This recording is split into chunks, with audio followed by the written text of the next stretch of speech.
Yes, Mr. Kinnear. Now, another witness? Yes, may I call Ian Moorhouse? Good, thank you. Yes, please.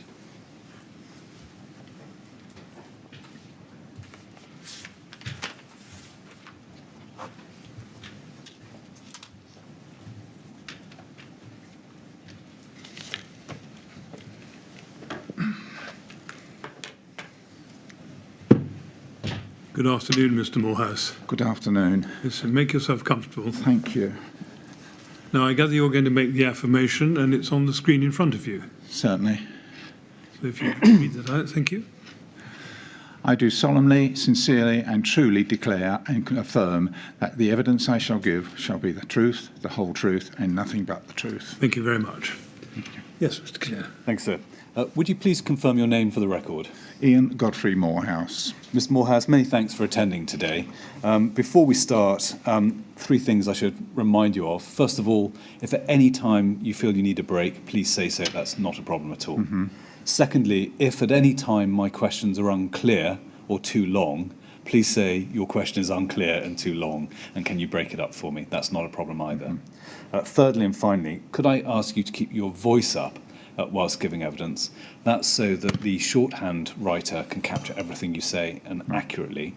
And also, if you could not nod, but use yes or no as the case requires. Right. Again, so the transcriber can capture your answer. Right. Now, you have given two statements to this inquiry. The first can be found at BUT quadruple 000023 and is dated the 23rd of September 2019. Is that right? That is correct, yes. The second statement is BUT quadruple 000054 and is dated the 8th of June of this year. Is that right? That is correct. Have you read both of your statements recently? I have. And are their contents true? That's correct. Thank you. Have you discussed your evidence with anyone else before coming here today? Right at the very start, on receipt of the initial letter advising me that I would be required to give oral evidence, yes, I did speak to people because it was many years since I had actually been involved in the project, some 18 years in actual fact from the start, and I had no memory or recollection of the project at all. So I found it necessary to speak to my former colleague, Stephen Ellis, and other members of Butler and Young, just to try and gain affirmation of what actually happened and get some transcripts of paperwork. Thank you. Now, I'd like to start by asking you some questions about your qualifications and your experience. Is it right that you started in the lifts industry in 1959 as an apprentice at the Otis Elevator Company? That is correct, yes. And you then worked in a range of roles for Keith Lee and Evans Lifts, Marriott and Scott, Gerald Honey Partnership and Stanner Lifts. That is correct also. And between 1983 and 1989, you were the managing director of Leonard Lifts, is that right? Yes. And from 1989, you worked independently, setting up Butler and Young in April 1992. Is that right? Yes, that is correct. And you were a director at Butler and Young until May 2005 when you retired? Yes. Thank you. Now, if I can turn to your training and focusing on the education and relevant training section of your CV, over the course of your career, did you receive any training on British or European standards relating to lifts?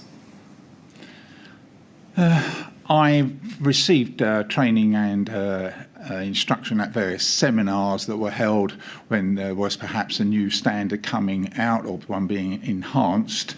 But generally, your training was as when you required, you would be reading up on the standard for whatever might be applicable to that particular problem. So self-directed learning in relation to particular projects, is that primarily?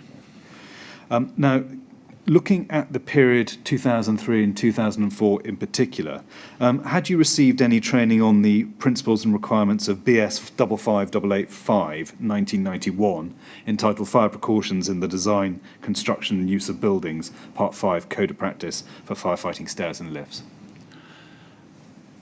I cannot in all certainty say that I had received specific training in that. Nonetheless, would you have considered yourself familiar with the requirements of that standard? Yeah, yes, I would have done at that time. And did you have access to the standard itself in hard copy form or otherwise? At that time I did, yes. Have you received any training on the principles and requirements of BS EN 8172, published in 2003, which concerns safety rules for the construction and installation of lifts, particular applications for passenger and goods passenger lifts, firefighter lifts? I would have received, but I can't say exactly when. Nonetheless, would you have described yourself as familiar with the requirements of that standard? Yes, I would. Had you received any training on the substantive changes brought in by the revision to BS 5588-5 1991 to the standard published in November 2004? I would believe that I did receive training, but I cannot honestly say when or in what form. But would you have considered yourself familiar with the requirements of the revised code of practice? Yes. Again, would you have had ready access at the time to the standard Yes. itself? Have you heard of approved document B? I cannot recall. I cannot recall. In relation to the specific question of firefighting lifts, did you receive any other specific training on the design requirements of that type of lift? I cannot recall receiving specific training. This would have been self-taught by the reading of the various standards at that time. Now, turning to Butler & Young itself, am I right in understanding that it was a lift consultancy? That's correct, yes. And in broad terms, what services did it provide to clients?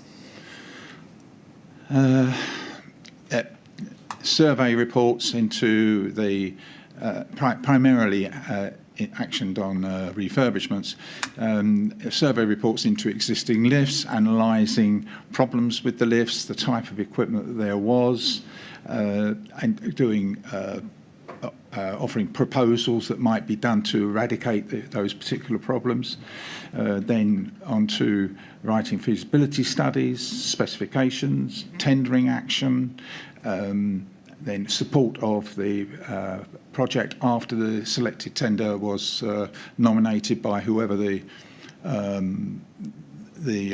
client may be, running the projects right the way through. We also provided assistance in maintenance investigations and in preparing fully comprehensive maintenance contracts and then administering those contracts. Thank you. And as Managing Director, to what extent would you generally be involved in the detail of particular projects? I was quite involved in the detail of the projects that I was involved in, if you follow. Not every single project within the practice, but I was aware of most projects within the practice. Would Butler & Young also be involved in the design of particular lifts? Yes, very much. And did you have the requisite knowledge and expertise to design a firefighting lift, for example? Yes, I believe that we did, should that be necessary. And would you have felt able and competent to draft a specification for a firefighting lift? Yes. Before the Grenfell project in 2003, what other experience did you have of lift projects in high-rise residential buildings? If by high-rise you mean over 18 metres, Yes. Quite considerable. And can you give the panel a broad summary of that experience?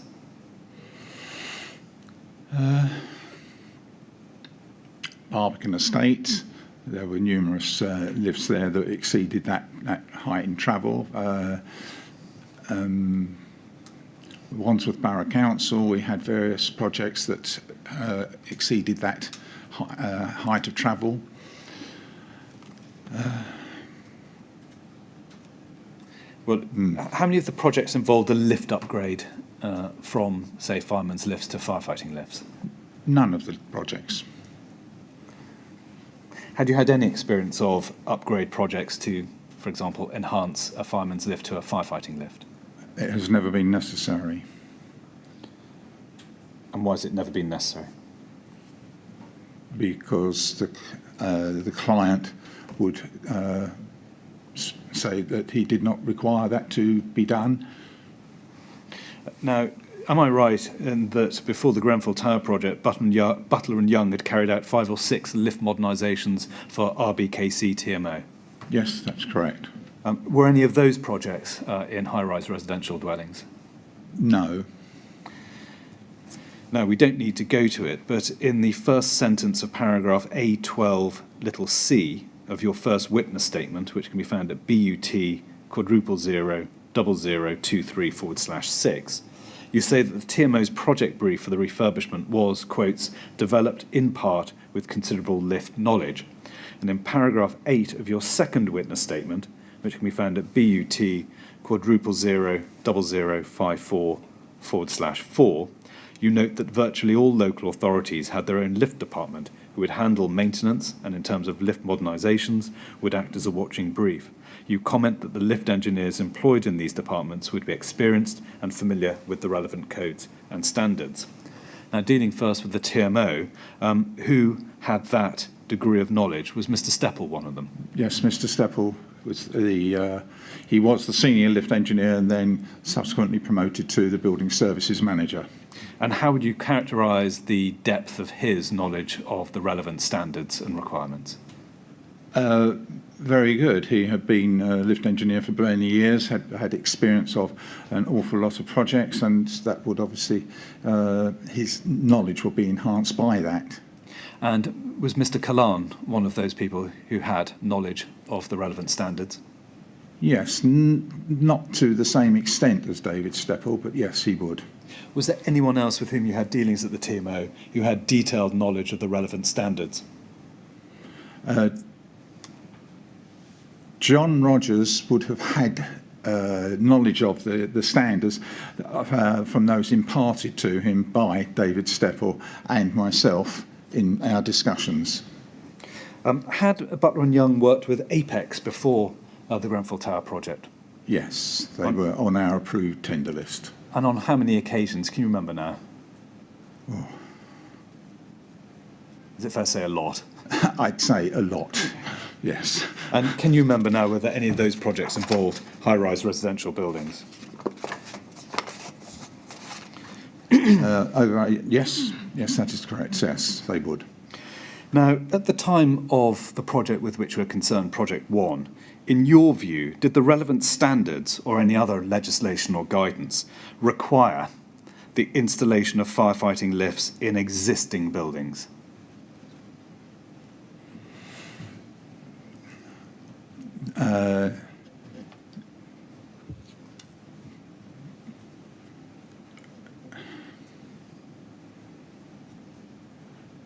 I do not believe that they required that at that time in existing buildings. Did you consider that it was industry good practice to at least consider at the development and design stage whether as many of the features of a full firefighting lift could be installed in lifts in a tall building such as Grenfell? To be considered, yes.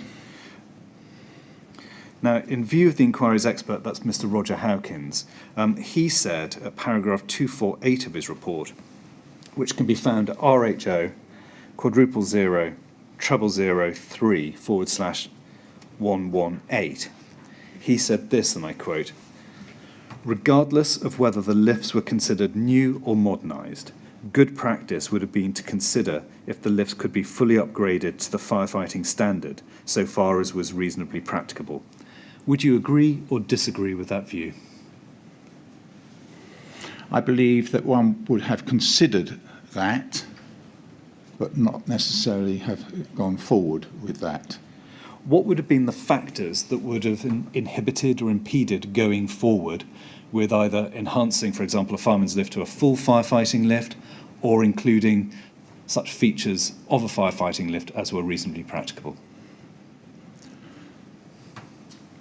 In considering the various matters to do with firefighting lifts, that will be discussed with, in this case, David Steppel, and they were discussed with David Steppel at varying times, and it will be his decision on whether he wanted to proceed with those. Or when I say his decision, the final decision would have been John Rogers as the project manager, but the two of them would make the final decision. Thank you. Now, we'll come on to the project, the detail of the project in due course. But first of all, could we discuss the scale of the project itself? Now, if we can go to your first statement, which is at BUT quadruple 000023/5 and paragraph A12A, which is at the very bottom of that page, you say this: Butler and Young did not consider the lifts to be new lifts, but to be refurbished lifts, all in accordance with the project brief and the RBKC approved specification issued to tenderers by RBKC. Now, the first question which arises is, why did you consider the lifts to be refurbished and not new?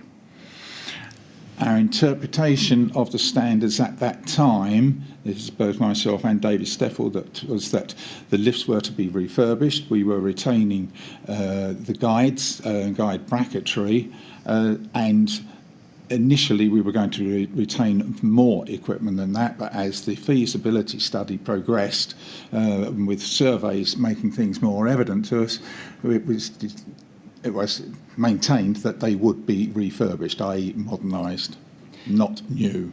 And it's the guides, is that the factor that weighs most heavily with you when deciding whether a lift is new or refurbished, whether they're retained or not?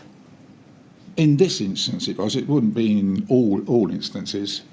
Now, could I ask us to go to paragraph 223 of Mr. Howkins' report, and that can be found at RHO quadruple 000003/111. Now, you'll see at paragraph 223 there, it's in the bottom half of the page. I'll just let you refresh your memory if you've read it before, just read it before I ask you any questions on it.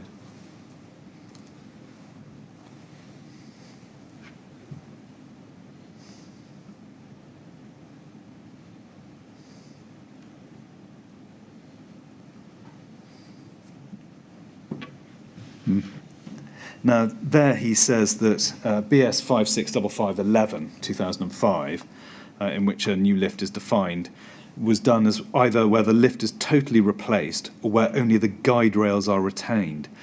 Would you agree that that was the applicable definition of a new lift in 2003, 2004? Yes, that is correct. Now, looking at the nature of the project, could I summarise it thus? And if you disagree, please shout. First of all, it was an increase of lift capacity from 8 to 12 people. Secondly, an increase of lift speed. And thirdly, an improvement in reliability of the lifts. Yes. And that work required the replacement of most of the components of the lift apparatus, if I can call it that. Yes. Is that fair? Yes. And if I took Mr. Ellis through this, but it'd be useful to go through this exercise with you. The work required the replacement of the complete lift car, is that right? Yes, that's correct. The counterweight? Yes. The car sling and platform? Yes. The safety gear? Yes. The door operator? Yes. Car doors? Yes. Landing doors? Yes. Landing control system? Yes. Lift pit buffers? Yes. Electrical wiring? Yes. Lift controller? Yes. And the lift motor gearbox? Yes. And just to remind us, if we could go to the specification at BUT quadruple 000044/12,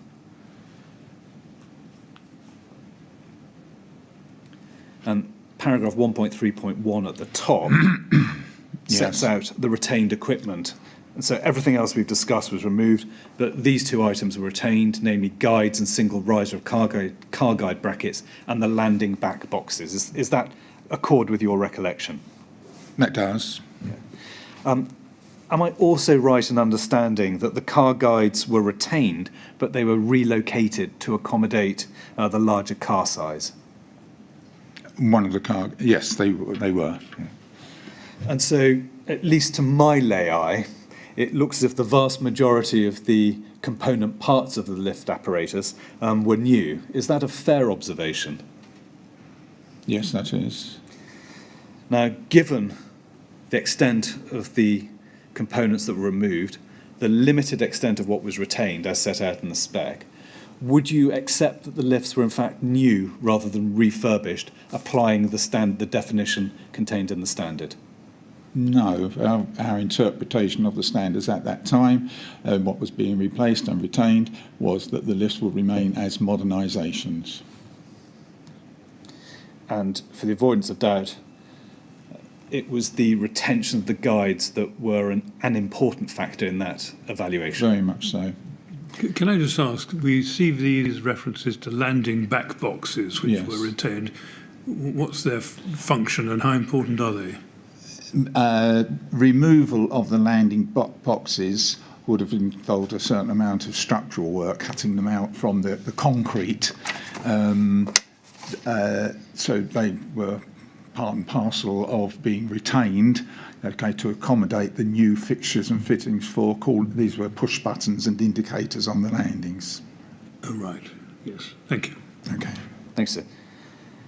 Now, you explain, I want to turn on now to Butler and Young's initial involvement in the project at Grenfell, Yes. and that you explain in your first statement at paragraph A2, we don't need to go to it, but it can be found at BUT:000023/2, that Butler and Young were appointed by the TMO for a full lift consultancy service in accordance with the project brief. Is that a fair summary? That's correct, yes. And you also explain at paragraph A3 that your role was contract administrator, ensuring full lift consultancy services and adherence to the brief. Is that a fair summary? That is correct, yes. Can you help us as to what your precise duties and responsibilities were in relation to your role?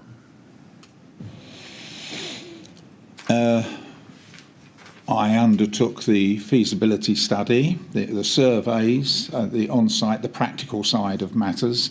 I have considerable experience on the practical side of running other projects. I investigated what was necessary in order to come up with the various options on the feasibility study, to attending the meetings, to communicating with David Steffel or John Rogers where necessary or any clarification was required for any matter, on then being issued with instructions that the option 3A would be proceeded with, and the contractor being awarded the contract. I then carried on writing, my apologies, I then wrote the specification and went out to tender.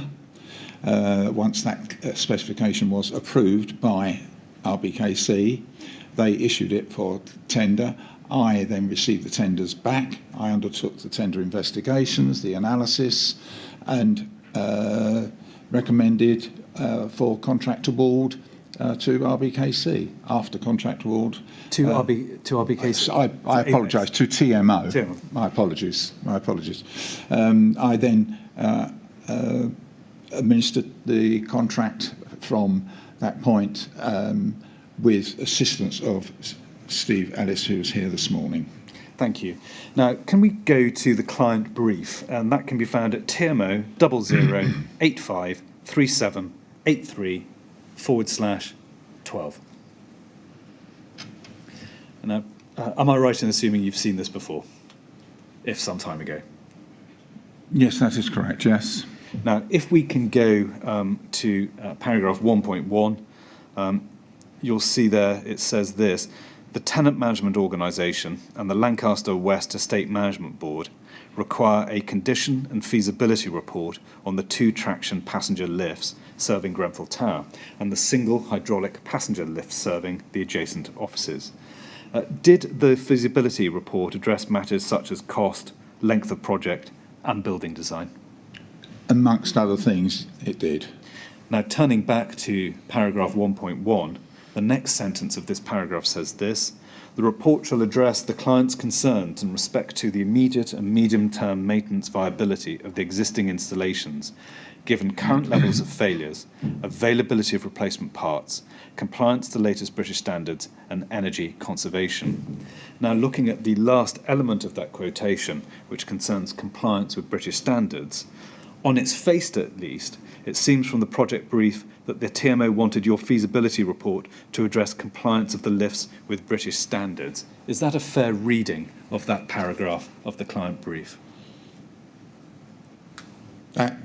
That is, yes, that is. It's where applicable, I would add to that, yes.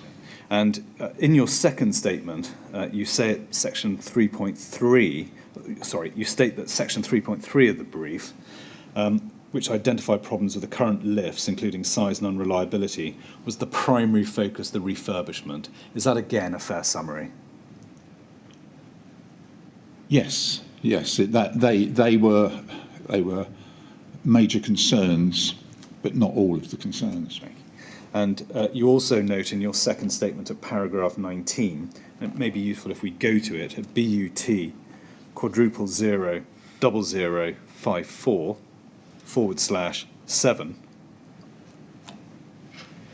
Thank you. You'll see at paragraph 19, you say that at paragraph 4.10 of the brief, in the section entitled Standards, the following is noted. The installation shall comply with BS EN 81/1998, Safety Rules for the Construction and Installation of Lifts, Part 1, Electric Lifts, the Health and Safety Statutory Instrument number 831, the Lift Regulations, and Electromagnetic Compatibility and IEE Regulations. And then the brief then went on to say, however, given the dimensional constraints associated with an existing building, the report shall identify any area where the new installation cannot meet current recommendations or legislation and make recommendations to reduce any potential risks. Would you agree, therefore, that the brief required the consultant to identify in the feasibility report where the new installation could not meet current standards and make recommendations to reduce any risks arising?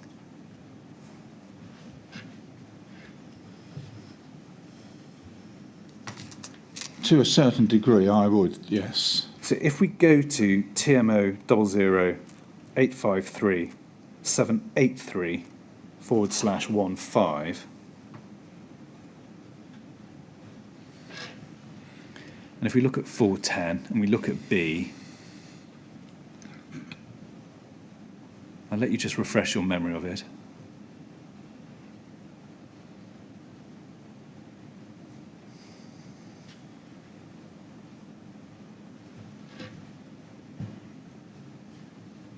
Yes.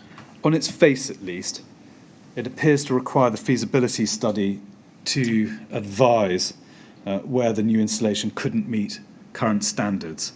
Having refreshed your memory, is that a fair reading of subparagraph B?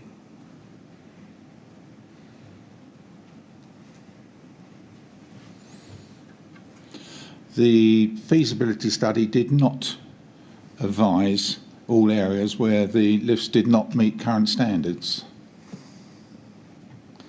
And really looking at the previous question, though, to that, the expectation was that it would. Would you accept that? But the fact is the feasibility study didn't deal with all respects in respect of the installation not meeting Not current all standards. respects, no. And if we stay on this page, but look at little c, and it says this: given the height of Grenfell Tower, together with the existing physical building constraints, the report shall address the issues of firefighting and evacuation lift requirements and how they affect the proposed works. Now, would you agree with me that it's clear that the brief required the consultant's feasibility report to address the issue of firefighting and evacuation lift requirements and how they affected the proposed works? We did address that matter, and that was put to David Steppel on various occasions about firefighting lifts. His requirement was at a meeting that we were not to include consideration of firefighting lifts, within the report. And that's really it's really what I wanted to do, though. First of all, we'll come on to what was discussed with Mr. Steppel, but just looking at what the client brief required, Yes. first of all, and then move on to what happened after the two separate stages. Just looking at this stage, which is what the client brief said, would you accept that the report, at least according to the brief, required you to address the issues of firefighting and evacuation lift requirements? Initially, that is correct. And now we'll come on to what happened Right. next. Now, there was a meeting on the 8th of May 2003, wasn't there, of the lift refurbishment Yes. group. Now, if we go to the minutes, which can be found at BUT /000010.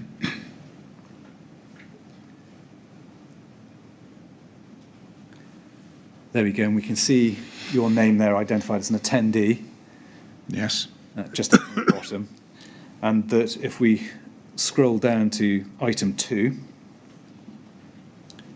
and we see there the project objective, and at point 2.2, it notes that the objective was to have Butler and Young to undertake a feasibility study and evaluate options for refurbishment of the lifts, and that study would address the full requirements of the brief and the following issues in particular, including compliance with current standards.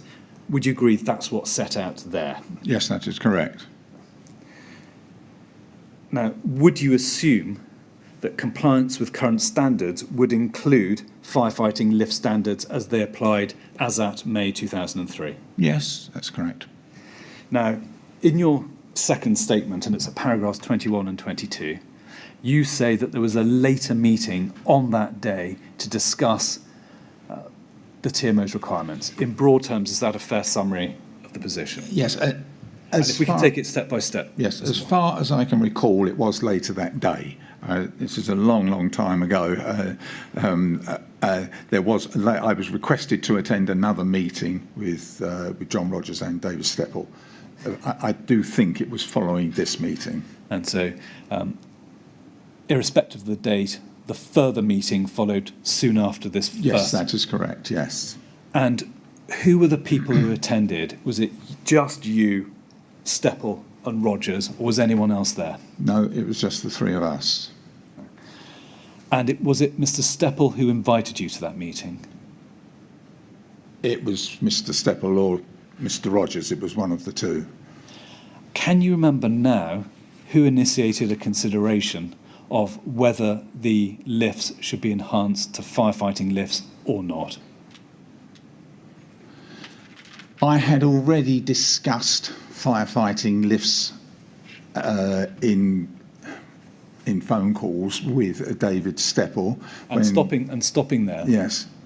What was his response to you raising firefighting lifts as a general topic? The general topic that they did not meet TMO lift standards. And during this meeting, what discussion was there of firefighting lifts and their appropriateness for this project?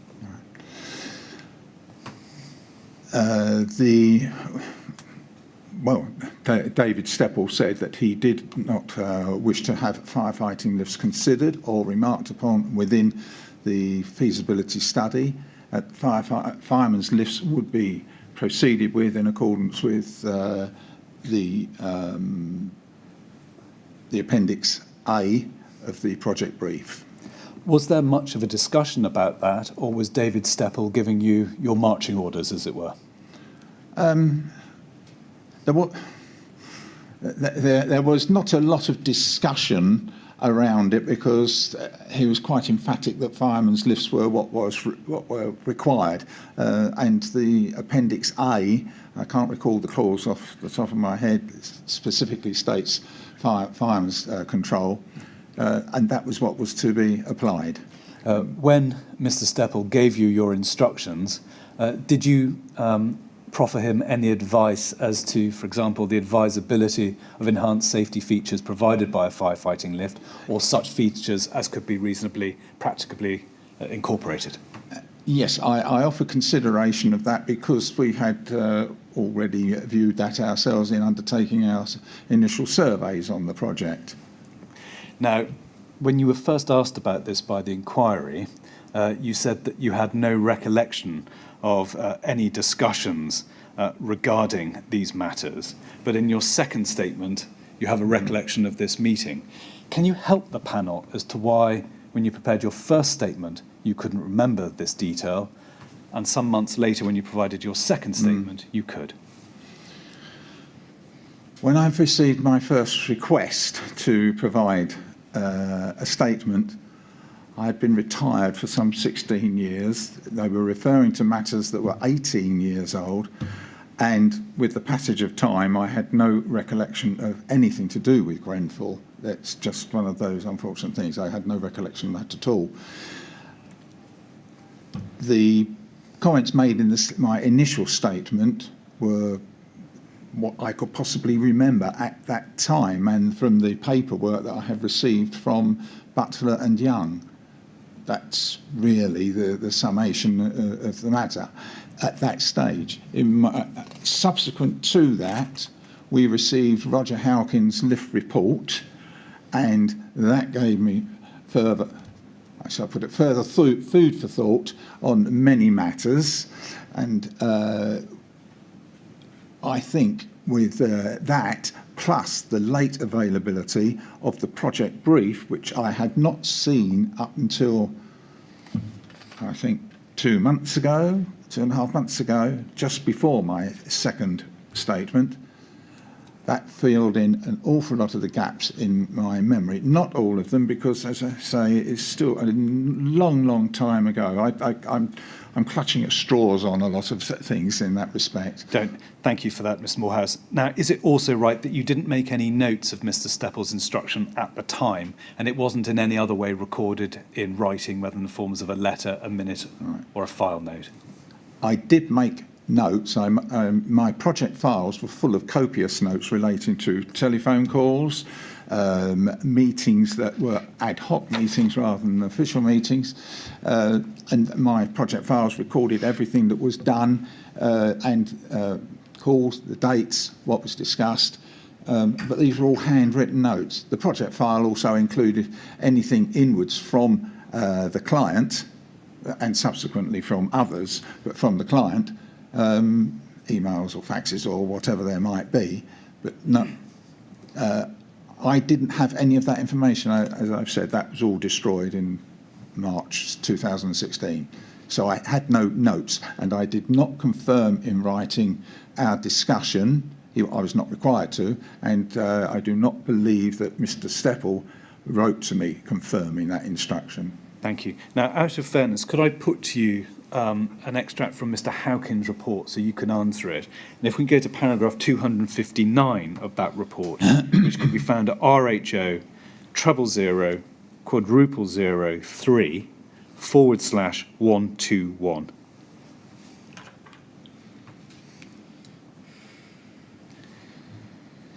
And if we could amplify paragraph 259,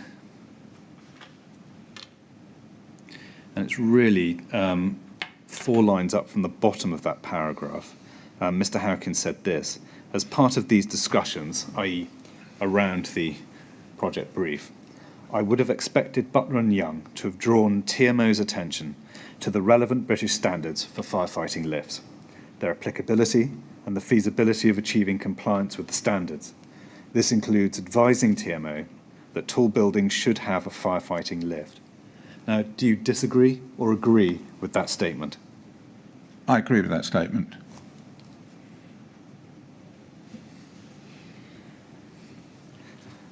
And is your evidence, therefore, that you provided such advice to Mr. Stepple? I did. And what was his response to that advice? As I've already stated, he advised me that I was to proceed with firemen's lifts. Did you discuss the substance of the meeting and indeed Mr. Stepple's instruction with Mr. Ellis? Yes, the substance, yes, not every, well, possibly every detail. This is, again, a long time ago. I cannot recall how much I discussed with them, but I'm sure I advised Mr. Ellis most matters that were discussed, including the firemen's lifts. That's the particular thing, and maybe Yes. I should have asked you more directly. Did you advise him that the instruction was there were to be no firefighting lifts? That's correct, yes. Did he raise any concerns or questions about the instruction that had been given by Mr. Stepple? I cannot recall specific concerns. We both discussed the matter, and whilst it wasn't perhaps what one would have expected, we accepted that was the client's instruction. Mr. Kalan took over the role of monitoring the project on a day-to-day basis, I think from July 2003 onwards. Right. Thereafter, did he ever raise the question of firefighting lifts with you? Never.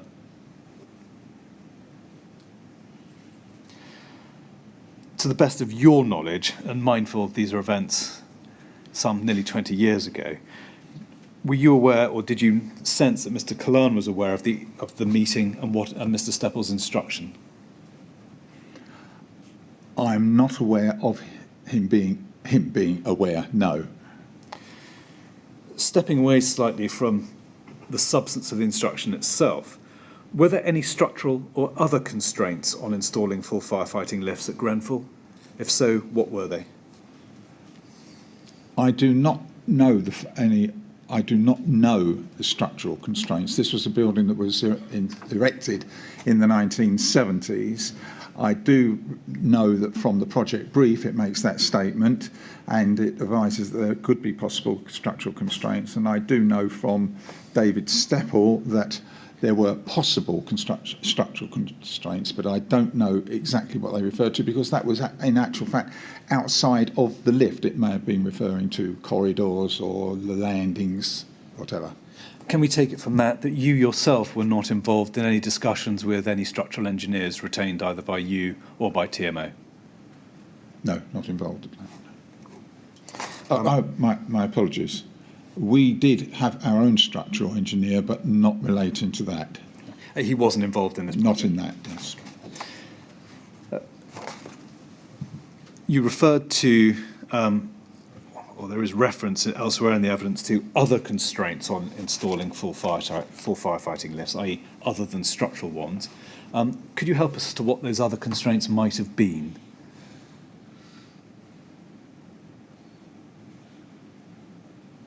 Can you remember Mr. Stepple raising anything? Well, only the fact that he wished to have firemen's lifts. He did not wish to have the other features of firefighting lifts. There were already a considerable amount of features that were addressed by both types of lift. Thank you. Can we now turn to the feasibility study? Yes. And that can be found at BUT 00002. As we'll see from the bottom left-hand corner, that's dated July 2003. Am I right in assuming you've seen this document before? Correct. Who drafted it? I did.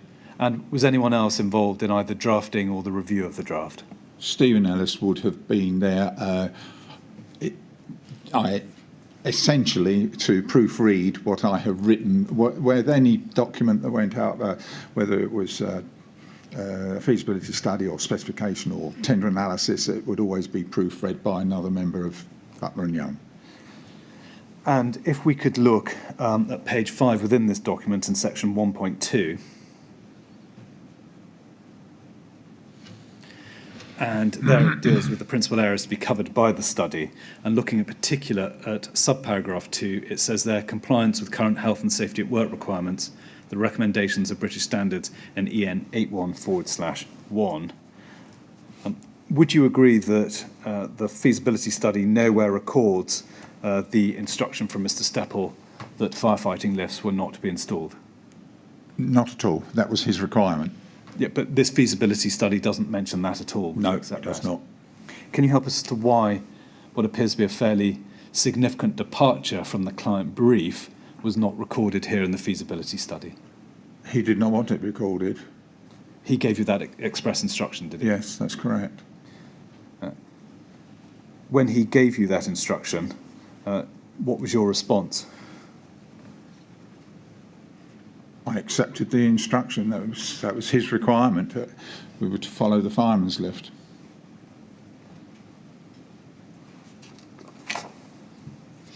Now, again, just to give you the opportunity of answering a point that's made against Butler and Young, could I ask us to go to Mr. Howkins' report at paragraph 261, which can be found at RHO 00003/122. And rather than me read it out again, might I invite you to read paragraph 261? Yes.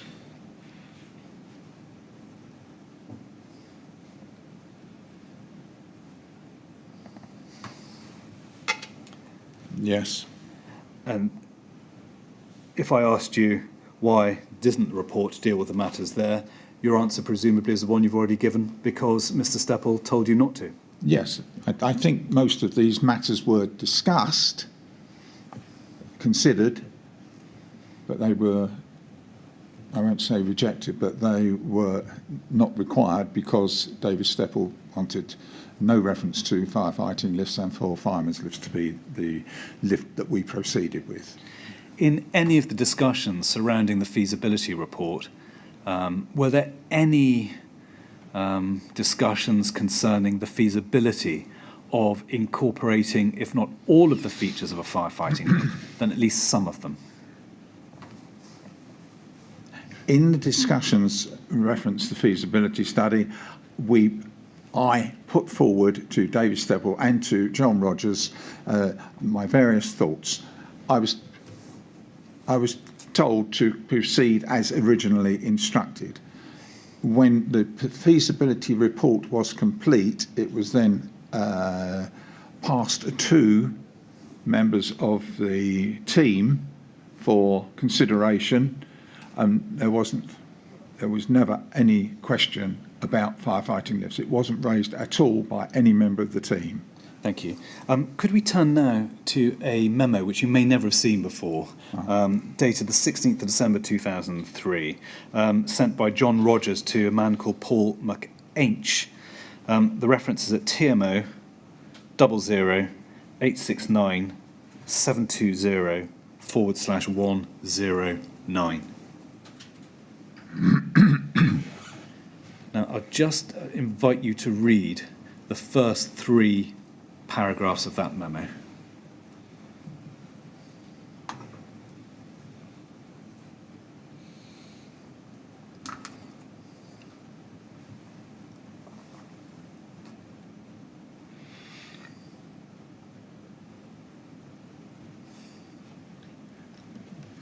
Yes. First of all, can you help us? Do you know who Paul McAinch is? No.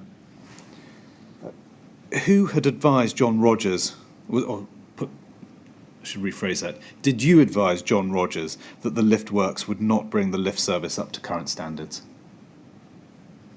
In my discussions in the meeting where I was instructed to proceed with firemen's lifts, I'm sure that was discussed. Well, I cannot say 100%, but I'm sure that was discussed.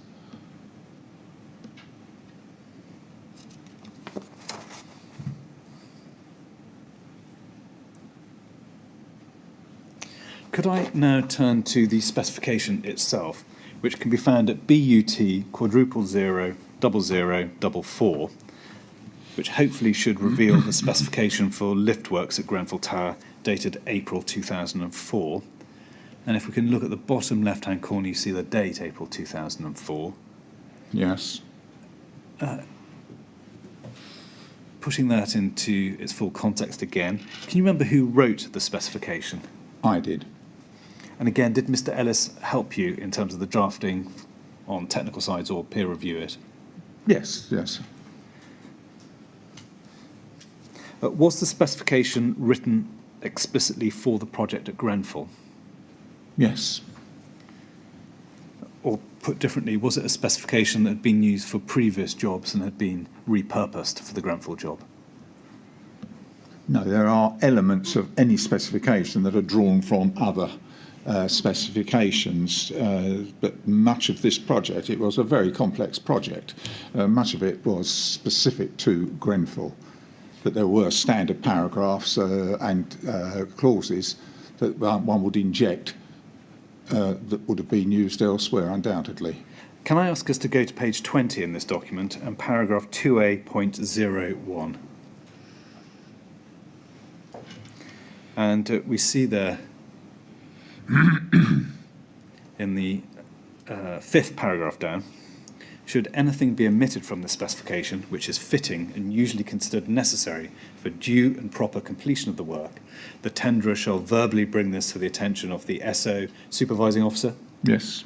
Prior to tender submission, with confirmation in a letter prior to submitting the tender return. Now, Did any tenderers bring the absence of firefighting lift features in the specification to your attention? None at all. If we can now turn to page 22,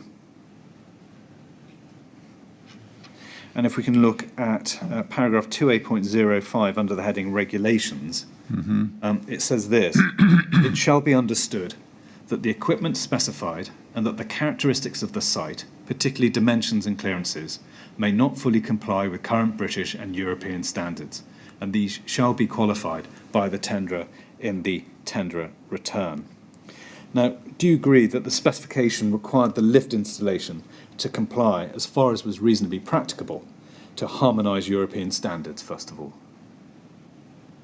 As far as reasonably practical, yes, in accordance with the project brief as amended. Now, absent any exception, would you accept that firefighting lift standards were included in the reference to harmonised European standards? Yes, that's correct. Now, the specification refers to, quotes, existing structural constraints, close quotes, preventing full compliance with standards. At this stage, do you remember what was meant by existing structural constraints? I cannot recall. Can we turn over the page to page 23 and halfway down that page to paragraph 2A06? And you'll see there under the heading Design Standards,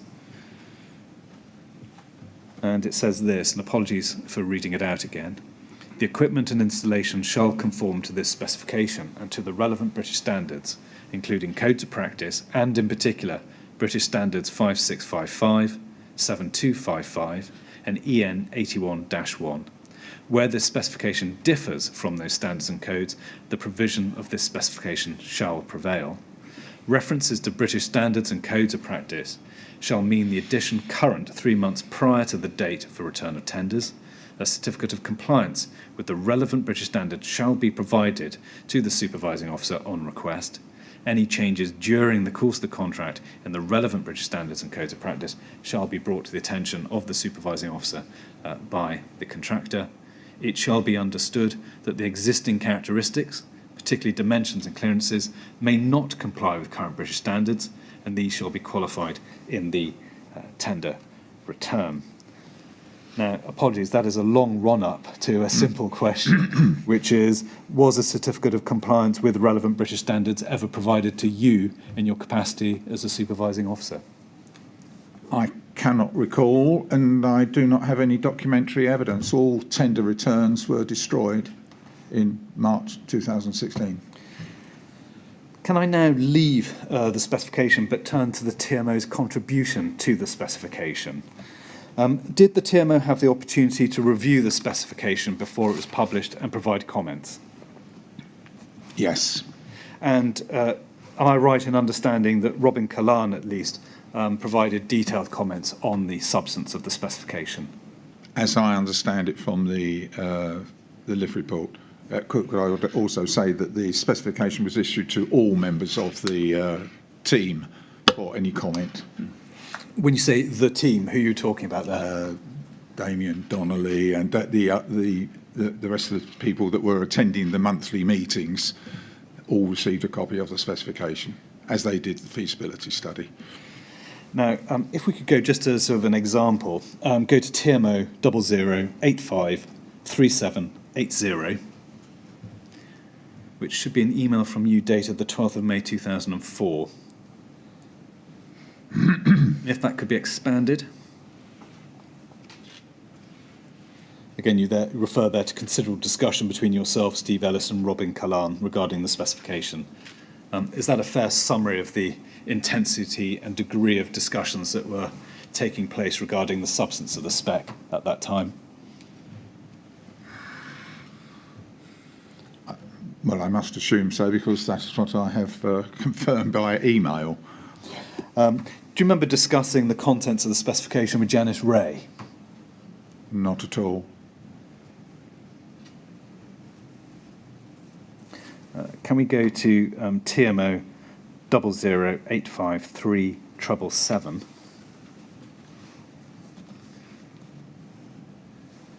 If we could expand the email at the top of this chain here. We see there reference to Damien Donnelly, who you referred to earlier. Robin Callan and John Rogers has been copied in. And Janice Ray has a number of comments there about the specification. Can you remember whether there was anything above and beyond what is set out in this email?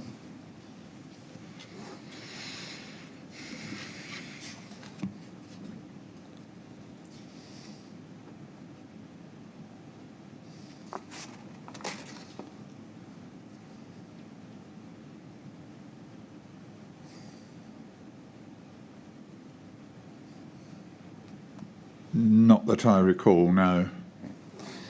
Thank you. Now, can we turn to a separate topic, which is to discuss particular features of the firefighting lifts and see and consider the feasibility of their inclusion in the lifts at Grenfell Tower.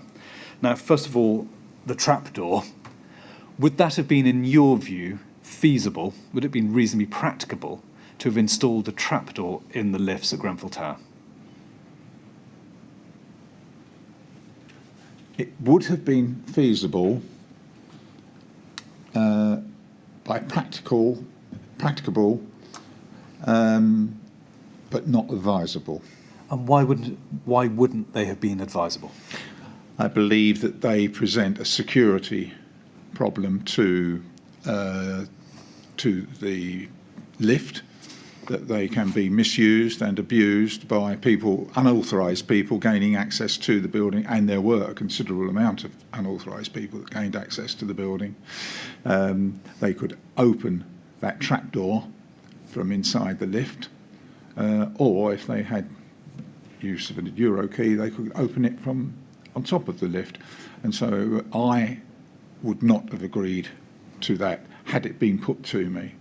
Put crudely, and I apologise to you if it's too crude, but effectively security considerations trumped such safety advantages as a trapdoor would bring. I believe one had to advise on that. I think that if particularly the public were put at risk, then security was what was the main cause of concern. Water protection is another feature of a firefighting lift. Would it have been feasible to have included water protection as part of the work on the lifts at Grenfell? It would have been feasible. There would be a considerable amount of work that would be necessary to do such a thing, but it did not form part of David Steppel's instruction, which was that the further features of firefighting lifts would not be included. A secondary power supply is another component of a firefighting lift. Again, would it have been feasible to have installed a secondary power supply? Exactly the same as my previous answer. And would the works, in addition to have been considerable, is it fair to assume they would also have been expensive? Very. Are you able to give the panel, it's difficult now, nearly 20 years after the event, back in the day, giving a very rough and ready idea, Yes. can you give the panel some idea, Yes. however caveated, about how expensive that would have been? Well, I cannot recall the exact amount at that time, but I would, in looking at the matter, as I have done subsequent to receiving the report and the project brief, I would estimate, perhaps guesstimate would be the right term here, that would be between 75 and £100,000. And one has to consider also that this project had already escalated from £220,000 to £600,000, and to suddenly impose a further figure of 75 to £100,000 would have been very, very difficult to justify as far as Kent and Chelsea are concerned, because every penny has to count. And so the 75 to £100,000 figure is in respect of both lifts? Yes, that's correct, yes. Now, turning to a fire service communication system, would it have been feasible to have installed one of those? I'm sorry, could you repeat that? Yes. Would it have been feasible to have installed a fire service communication system? It would have been possible if requested. Would that have been expensive? Or as an individual item, I cannot tell you now, no. I think, if I'm right, from this morning's evidence, Mr. Ellis said £2,000 or £3,000, I think he said. Does that sound about right, or if you can't help, say so? Probably in that region, yes. Fire resistance landing doors. Were fire resistance landing doors provided? Yes. Can I now turn to the separate subject of the fire control switch? And could I go to the specification for this purpose, which is BUT quadruple 0 00 44 / 60.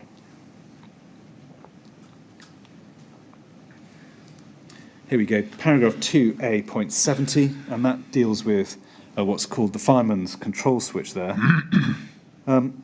First of all, I'm right, I hope, in thinking that the switch was to be installed on the ground floor of Grenfell Tower. Is that right? That is correct. And I'm right in understanding that one switch can operate 2 lifts. That is correct also. And that the fireman's control switch set out in the specification is designed to be operated with an express drop release key. Is that right? The anti-vandal drop key, yes. And was that an express requirement of the TMO? Very much so. And again, can you explain to the panel why that was very much, to use your words, a consideration on the part of the TMO? The BS and European standard was for a Euro key. The triangular Euro key was very simply available. It could be purchased on eBay or Amazon. It was very, very simple for a miscreant to obtain and then use it for their own benefit. The express drop release key was a specifically designed key of very, very specialist dimensions that was manufactured by the Express Lift Company and was only available through one source of supply. It was used by a very large amount of local authorities as a secure key for both landing locks and for fireman's service. And I think in some places it was even used as an access by the fire service into areas within a building, secure areas. Now, one thing which has emerged from evidence is that express keys were also obtainable on eBay and other such sites. Indeed, one fireman mentioned that he bought 3 during the course of his career off eBay. Was that phenomenon something about which you were aware? I was not aware of that, but could I just say that was considerably after our involvement with the project. At the time of the project, the key was only available from Express Lift Company, and they in turn made it available through a company called LCL. I do remember that simple reference. That was the only source of supply. I believe, again, it's outside our involvement, that these keys were manufactured elsewhere. Thank you. Can I now turn to a completely different topic, which is the relationship between Apex and Butler and Young? Yes. Now, Apex were appointed lift contractors for the lift works at Grenfell, is that right? Correct. Now, if we go to APX, quadruple 0 5599,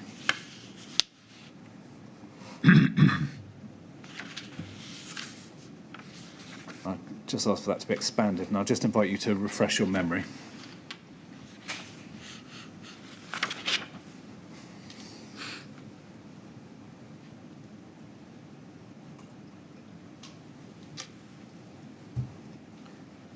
Yes. Now, that email suggests that you approached Mr. Genchner at Apex to inform him of the project and to encourage him to submit a tender. Is that a fair reading? No, I didn't invite him to submit a tender. Well, I encourage him, is what I said. Yes, that is correct. I was requested by the project team to provide them with the names of companies that I might approach with an OJEC notice. That was quite specific because it was relative to the size of the project and our previous experience in analysing and saying this company could approach this project, that company can't. You, from your approved tender list, you would select a given number of people. And had Apex and Butler and Young worked a lot with each other before this project? A considerable amount, the same as the others within our tender list. This wasn't a huge tender list. It was 7 or 8 companies that out of, goodness, no, I can't even think of how many lift companies there were there. These were companies that we knew and trusted and had experience in this sort of work. Can I now ask us to go to APX quadruple 05619?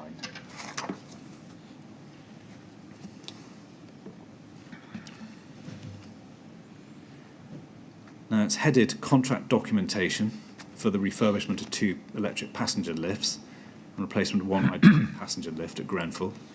You'll see in the bottom left-hand corner it's dated October 2004. Now this is, first of all, do you remember seeing this document?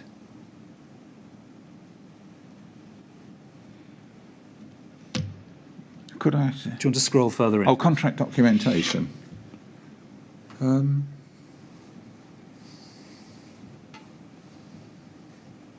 Well, I must have, but I don't actually recall it at If you this don't precise moment, no. Don't worry. In essence, you can take it from me, in essence it replicates the specification. Right.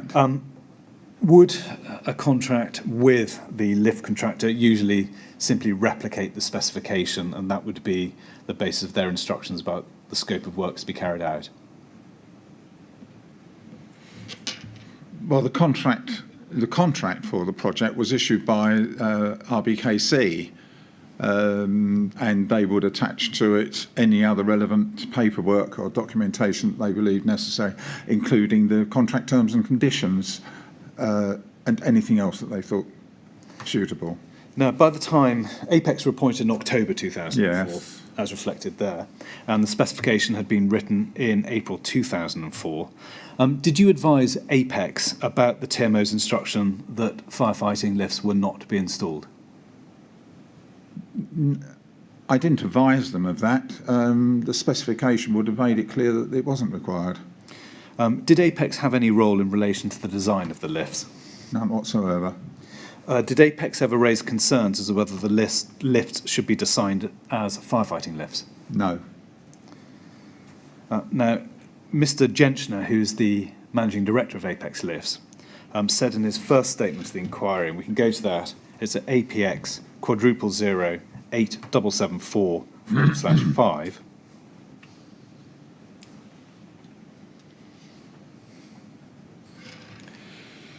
And if we look 4th paragraph down from the top, he says this: the preparation of the contract, and therefore the specification of the work, was the responsibility of Butler and Young on the instruction of their client. Once completed and disseminated to Apex, there would be no scope for Apex to enter into any discussions regarding changes to the proposed work, design issues, and suggestion for alternative plans. Now, holding that paragraph there, and it might be useful to keep it on the screen and put another one up, which is his supplementary statement, which can be found at APX quadruple 08783/2.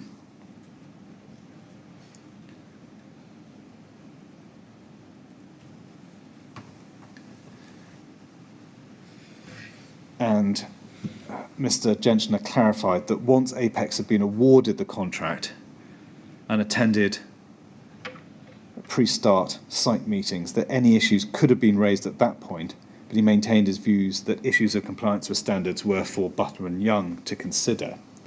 Now, bearing in mind what Mr. Genchner has said there, would you agree that once the specification had been prepared and Apex awarded the contract as lift contractor, they could have raised any issues with you regarding the specification at pre-start site meetings?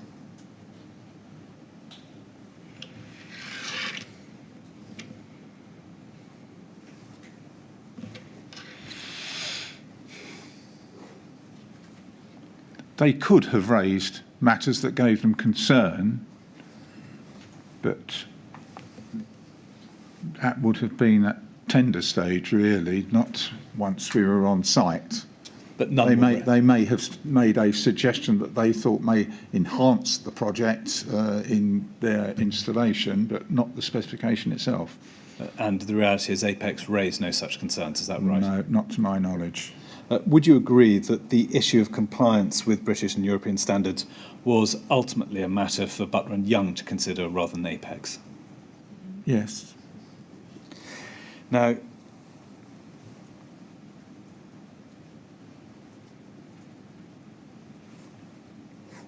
could we turn to the project itself and just a few questions in respect of that? First of all, in respect to the project, did you supervise the works that were carried out by Apex? When you say you mean me personally or Butler? You. Personally, I was involved to a certain extent, but once the project had been awarded, then Stephen Ellis started to take over the project even more so. And once it was on site, he took the whole project over. That was his role on many projects that we dealt with. Mr. Moorhouse, I have reached the end of my prepared questions. Sir, might I have the usual 10 minutes to check whether I've missed out anything which I ought to ask? And Yes, see well, whether any other. in view of the time and the fact that last time 10 minutes turned out to be a little less than what was actually required, I think we might give ourselves a little bit more time this time. Mr. Moorhouse, well, we were going to have a break during the afternoon around about this time anyway, Yes, sir. but if Council's reached the end of his questions, we usually have a break just to give him a chance to make sure he hasn't overlooked anything. Okay, yes. And also to give others who are following the proceedings from other places the chance to make suggestions about questions as well. Yes, So what we'll do is to break now. We'll come back at 3:30, and then we'll see at that stage if there are any more questions for you. Yes, sir. All right? And I have to ask you, please, as I have everyone else, while you're out of the room, please don't discuss your evidence No. or anything to do with it with anyone else. Okay. All right?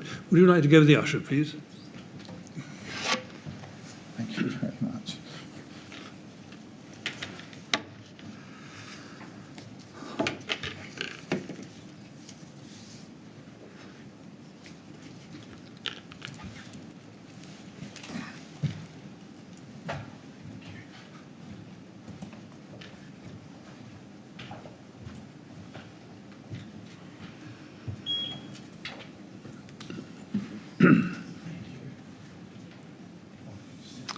Right, Mr. Kinnear, well, a quarter of an hour ought to give you enough time. If you need more time, just let us know. That'd be all right. Thanks, sir. Good. 3:30 then. Thank you.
Yes, would you ask Mr. Moorhouse to come back in, please?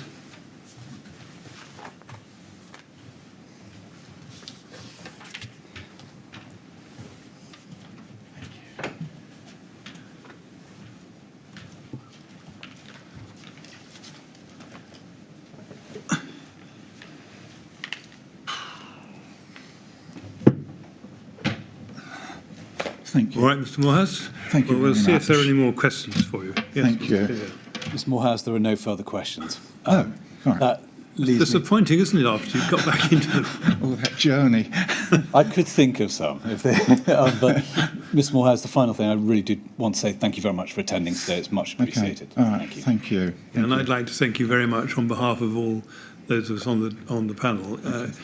I can understand, as I'd said to Mr. Ellis, what a shock it must be to be asked to remember what they did 15 or nearly 20 years ago. Yes, very much. But we're very grateful to you for making the effort to go over this and to tell us what you can now remember. Thank you. Thank you. It's very helpful, and it's been good to listen to you and hear what you have to say. So thank you very much indeed for coming to help us. Thank you. And Thank you. now you can make your way off again. Thank you. Thank you very much indeed. There's no rush. You take your time. Thank you.